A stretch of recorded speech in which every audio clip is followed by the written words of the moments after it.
భారత cricket captain Rohit Sharma తాజాగా భారతదేశానికి ఛాంపియన్స్ ట్రోఫీ కిరీటాన్ని అందించి అత్యధిక ట్రోఫీలు సాధించిన రెండవ భారత కెప్టెన్ గా గుర్తింపు పొందారు. ఈ అద్భుతమైన విజయాన్ని అందుకున్న తర్వాత రోహిత్ శర్మ తన భార్య రితిక, కుమార్తె సమీరాతో కలిసి మాల్దీవుల్లో ఒక అద్భుతమైన సెలవును ఎంజాయ్ చేస్తూ ఉన్నారు. విశేషం ఏంటంటే గతేడాది కూడా రోహిత్ శర్మ తన కుటుంబంతో మాల్దీవులను సందర్శించారు. ఈసారి ఛాంపియన్ ట్రోఫీలో విజయం సాధించిన అనంతరం తన భార్య, కుమార్తెతో కలిసి మాల్దీవుల అందాలను ఆస్వాదిస్తూ ఇన్‌స్టాగ్రామ్ లో ఒక అందమైన సెల్ఫీ షేర్ చేశారు. భారత జట్టును విజయ తీరానికి చేర్చిన కెప్టెన్ ఇప్పుడు సముద్ర తీరాన తన కుటుంబంతో ప్రశాంతమైన సమయాన్ని గడుపుతూ ఉన్నారు. ఛాంపియన్స్ ట్రోఫీ విజయానంతరం భారత ఆటగాళ్లంతా తమ తమ ఐపీఎల్ ఫ్రాంచైజీలతో కలవడానికి బయలుదేరారు. అయితే రోహిత్ శర్మ మాత్రం ఈ 2 నెలల గట్టి షెడ్యూల్ కు ముందు తనను తాను రీఛార్జ్ చేసుకోవడానికి కుటుంబంతో మాల్దీవులకు వెళ్లారు.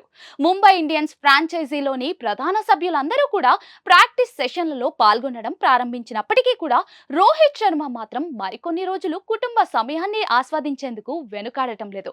ఐపీఎల్ ముగిసిన వెంటనే భారత జట్టు ఇంగ్లాండ్తో జరిగే 5 మ్యాచ్ల టెస్ట్ సిరీస్ కోసం యూరప్ కు వెళ్లనుంది. ప్రస్తుతం టీమ్ మేనేజ్మెంట్ ఆకస్మిక మార్పులు చేయకపోతే రోహిత్ శర్మనే ఆ సిరీస్ లో భారత జట్టుకు నాయకత్వం వహించే అవకాశాలున్నాయి.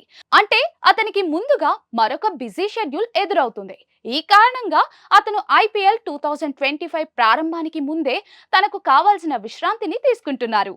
ఛాంపియన్స్ ట్రోఫీ టోర్నమెంట్ మొత్తం మీద రోహిత్ శర్మ కెప్టెన్సీపై చాలా విమర్శలైతే వచ్చాయి, ముఖ్యంగా అతని బ్యాటింగ్ ప్రదర్శనపై.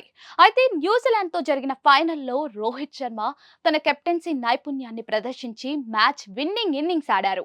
కీలక దశలో వచ్చిన అతని అర్ధ సెంచరీ భారత జట్టును టైటిల్ గెలిపించేందుకు కీలకంగా మారింది. ఈ విజయాన్ని తిలకించడానికి అతని భార్య రితిక, కూతురు సమీరా స్టేడియంలో ప్రత్యక్షంగా ఉన్నారు. తన కుటుంబ సభ్యుల ముందే అద్భుతమైన ప్రదర్శన ఇవ్వడం రోహిత్ కు అదనపు ప్రేరణను ఇచ్చింది. ఇప్పుడు ఈ విజయోత్సాహాన్ని మాల్దీవుల్లో తన కుటుంబంతో కలిసి జరుపుకుంటూ ఉన్నారు. సముద్ర తీరంలో తన కుటుంబంతో ప్రశాంతతను ఆస్వాదిస్తున్న రోహిత్ శర్మ త్వరలోనే ముంబై ఇండియన్స్ జట్టుతో కలిసి ఐపీఎల్ 2025 లో కొత్త లక్ష్యాల కోసం సిద్ధమవ్వనున్నారు. ఇప్పుడు వీక్షించాల్సిన విషయం ఏమిటంటే రోహిత్ తన ఐపీఎల్ ప్రదర్శన ద్వారా తన ఫామ్ ను ఎలా కొనసాగిస్తాడనేదే.